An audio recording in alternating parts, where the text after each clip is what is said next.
What is up, guys? Josh here from Josh Russell Photography, and I cannot tell you how excited I am. I ordered this right here earlier this week. I've been waiting on it. I've been contemplating reading a ton of reviews, and this is what I decided to go with. We're going to open this right now.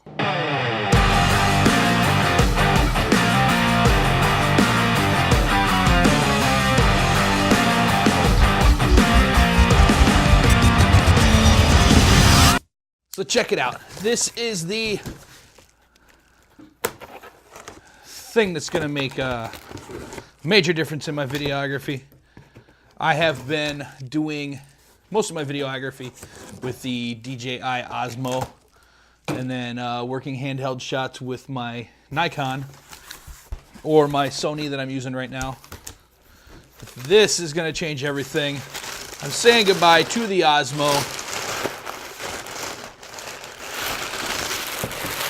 And we're going to start working with the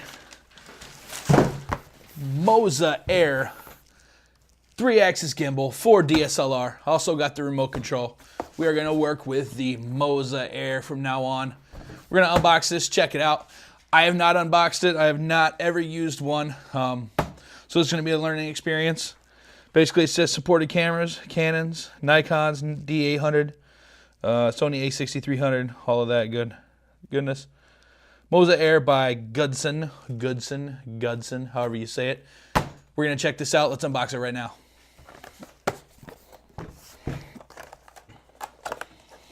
So this is pretty cool. It's on Amazon right now for $599. You get the gimbal and you get the two-handle attachment with it. For an additional $199, you can get the wireless button. Basically, it helps you control it when you're using it in two-handle mode, which is probably how I'm going to use it most of the time, is in the two-handle mode. So let's check this out right now. Pretty nice box. Pull it out right away, and it is in a hard case, right like that. A nice hard shell case. Very nice construction. Looks pretty nice. We'll just leave that remote out of the way for right now. We are going to open this up and let's see what we got going on here. Cardboard. Instructions, which are absolutely all in Japanese, so those are pretty much useless. Stop. Please ensure the following steps prior to using your Moza gimbal. Mount and secure the camera to your base plate. We'll leave that one. Charge the battery, it says. Let's see what we got here going on. Pulling out the first little box here, which I am going to assume is the tripod. It did come with a tripod. We got some handles in here. There's an Allen wrench. So it does come with kind of a little tripod stand to set it on. We'll just leave that right there. We have the battery charger, which I have been told that this battery charger basically is not made for the batteries. They just kind of fit in here and, you know, pretend to look like they're supposed to fit in here. We have the gimbal itself,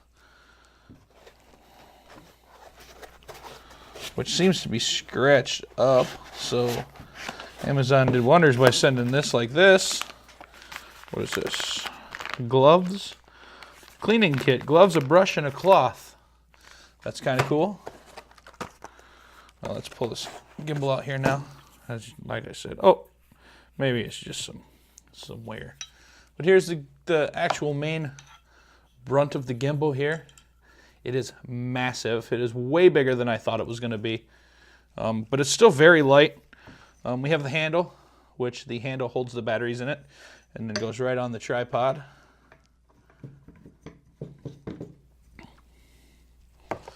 And then I am assuming this just screws in like this. I'm not going to actually put the batteries or anything in it right yet. I'm just kind of taking everything out and seeing what's in here.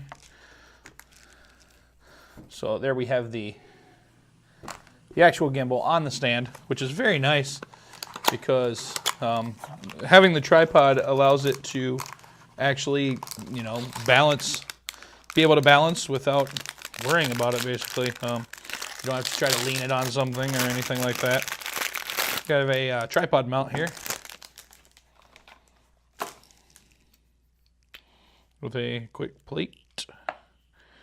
I feel like this. So tripod mount, which I am assuming they want me to use instead of. I'm gonna snap my fingers. Maybe I'm not.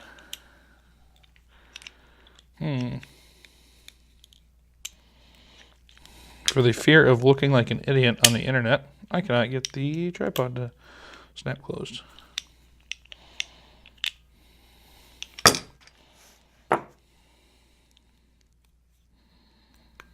There it went. She's a little cold. It is like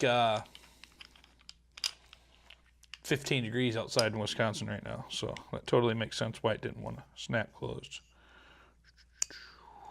Let's get that closed up. So we got a tripod with a hot shoe, or with a mount, I should say. What else do we have in here? We have a lens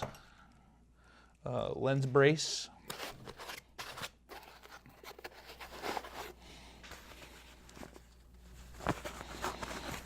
This is the wire kit. It comes with a USB control series for Sony, for a Canon, which may also work for a Nikon. This is for a Panasonic GH series. And this just looks like a USB to micro USB, probably to charge. Actually, no, this one has one built on it already. That's pretty cool. It's just, this charger actually has a built-in USB right in it. Kind of tucks right nicely into the housing.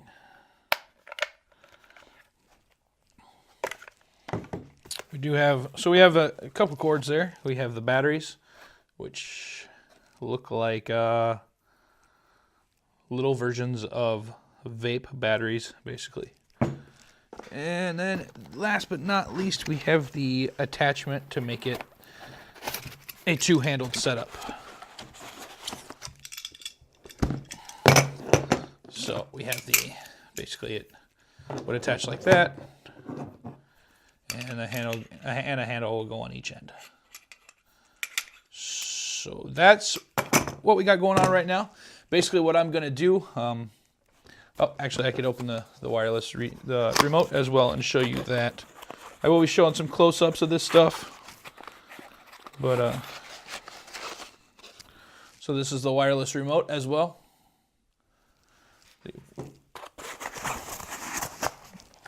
And the attachment for that. I will be setting some of this stuff up. I'm probably going to have to charge the batteries. But I'm going to try it real quick, give it a little bit of testing.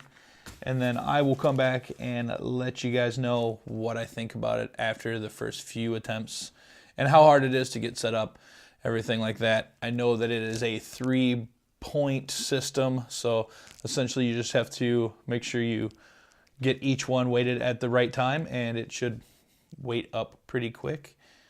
And yeah, so I'll be back. All right, so I got it mounted now. As you can see, it's kind of sitting a little weird.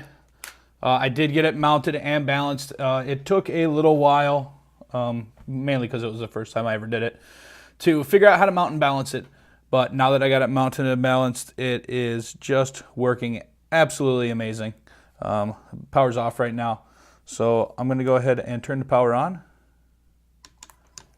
You see it come alive, and it's pretty much ready to go. I mean, as it sits right here, I can take it up, and you know, the camera's going to stay where it needs to stay. You can take it into flashlight mode. I'm not going to go all the way around, but take it into flashlight mode. The camera pretty much stays where it is. There's a little bit of jitter every now and then, but I think that's mainly because of, you know, what they call user error, just because I don't really know what I'm doing with it yet. I did get the remote paired as well. The remote is a little loose, little jingly. I'm gonna have to tighten it. Basically, it got to like the hand tighten, and then it won't go anymore, and it's still got a little bit of wiggle to it. But I can take it and use the remote and turn it. You know, I'm turning it from right here. I'm not quite sure what this does on the back, but You can set the modes right here on the back. You can set pretty much everything from it, right from this remote. You can control the speed of the movement, the different types of modes there is. I'm going to probably use it in yaw mode. What yaw mode basically does is, let me go back to, so what yaw mode does is it will keep the camera in the same spot, up and down wise. However, if I turn the handles, it will go to the left or the right. That's with just using these motions as compared to actually using the remote. If I wanted to, I could do pit mode, which is going to keep the yaw straight, but it'll make it go up and down if I tilt the handles. It doesn't do it a lot, as you can tell. You can also do pit and yaw, so I could turn it left and right with the remote, or with the handles, go down, go up. Basically, that's going to go wherever my hand motions are. Or you can do it in all lock, so meaning it is directly in front of me right now. I turn the handle, it stays directly in front of me. Directly in front of me. Go up with it, go down with it, it stays exactly where it should be. I may use this as well, and then just use my wireless thumb controller. I haven't really decided yet. Basically, I haven't even really played with it. I walked through my studio once real quick just to see how it did. Like I said, there's going to be a little bit of a user error right away, I can tell. But I think for the most part, it's going to be a lot of fun. I am in all lock mode right now, so if I turn it, it's not going to do anything. But I can take my controller and turn it. So that's a pretty cool feature. I do kind of like that. That way, I have control of where it's going to go. If I want to go down with it, I can go down with it. So if I'm doing like a walking sweep shot, so I get it set where I want it, and then kind of just walk and bring it up as I come. So that's kind of cool too. I am going to go back into yaw mode, just that way I can get used to it a little bit and figure it out. I'm going to go now and head outside and do some shooting in the backyard with it. It's not going to be anything too exciting, but I do want to try it out, give it a shot. I know that there's going to be some issues with it right away just because, like I said, I've never used a gimbal like this before. I know that it's not going to be buttery smooth. I did have a friend of mine who's a photographer and videographer as well. He messaged me right away. He's like, is it heavy? It's actually not heavy. Honestly, besides the camera weight, like it's maybe a pound feeling. I don't know the exact weight of it, but it definitely is not heavy. I don't think it's going to wear me out. I have an extra camera strap. I'm going to take a camera strap and wrap it around here. That way I can kind of keep it shoulder mounted as well to keep it in arm's length. Other than that, I'm going to head outside now and do some footage, and hope you guys like it. We'll come back after the footage and give you kind of a wrap up on what I think, but here's some footage.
So there was a little test footage of my Nikon D600 on the Moza Air gimbal.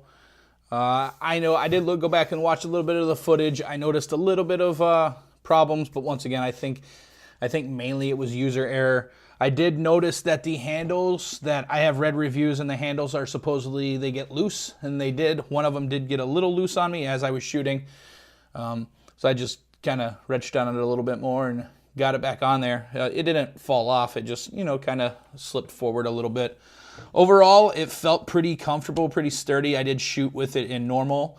I shot with it in what's called lantern or flashlight mode, where it's directly out in front of you. And then I did shoot it with it upside down as well, getting ground shots. You will see some of the footage. But overall, I'm pretty happy with it, especially for my first time ever using it. It is definitely going to be a little bit of a learning curve. The good thing is I did own the DJI Osmo. I still own it. But I do have that, so I do have a little bit of gimbal practice. The difference is now I have two hands on it. It's a little bit smoother with the second hand. That way, you know, I can kind of control the thumb with my one and kind of guide it with the other. I think I'm really going to like it. If you want my opinion, I absolutely think it's worth it. Like I said, it's on Amazon right now for $599. You can get the wireless thumbstick for $199 extra.